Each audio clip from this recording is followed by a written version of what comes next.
बेवजह अपनी पीठ थपथपाना है ना। सारे दलों ने समर्थन किया है और सच्चाई यही है कि ये सोच, ये आइडिया भी दूसरे दलों का रहा है। कांग्रेस के जमाने से, यूपीए के जमाने से आइडिया चला आ रहा है।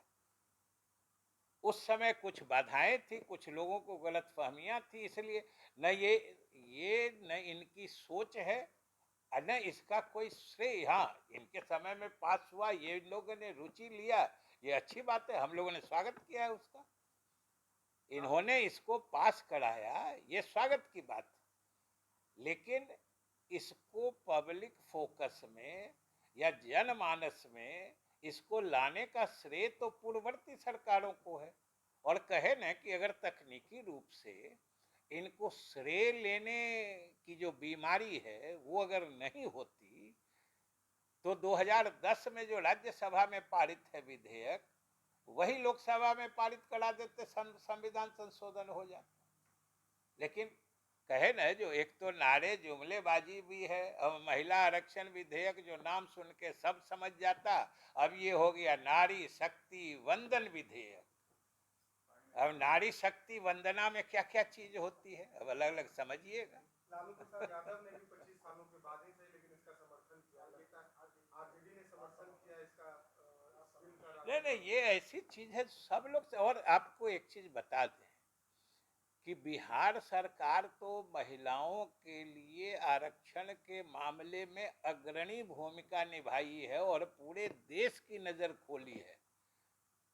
और ये नीतीश कुमार जी की विशेषता रही है कि महिलाओं को आगे बढ़ाने में, पूरे देश की नजर खोलने, पूरे देश का ध्यान आकृष्ट कराने में कि भाई अगर हमारी आबादी के आधे हिस्से को हम लोग नज़रअंदाज करते रहेंगे, उनको चाहे आर्थिक क्षेत्र हो, सामाजिक क्षेत्र हो, राजनीतिक क्षेत्र हो, उसमें उनकी भूमिका अगर हम लोग आगे नहीं बढ़ाएंगे तो देश की प्रगति उस रफ्तार से नहीं हो पाएगी जिसकी हम लोग कल्पना करते हैं या जिसकी सोच रखते हैं।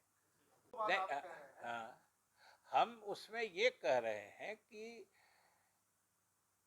इस संविधान संशोधन को महिला आरक्षण के लिए लागू करने से पहले दो शर्तें लगा दी गई हैं या दो पेच लगा दिए गए हैं।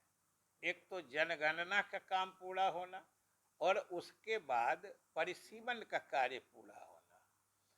और इन दोनों की प्रक्रिया इतनी विस्तृत और इतनी लंबी होती है कि केंद्र सरकार किसी समय अपनी सुविधानुसार इसका समय टाल सकती है इसी के नाम पर। जो जनगणना का, अब समझिए 2021 की जनगणना 23 खत्म हो रहा है, उन्होंने कह दिया है कि 24 के बाद होगा, यानी 25-26 कब होगा उसमें भी डेट नहीं बताया गया है। और एक तो वो हो जाएगा, तब फिर परिसीमन का कार्य होगा, पूरे देश में लोकसभा क्षेत्रों का परिसीमन होगा। वो कितना बड़ा काम होगा।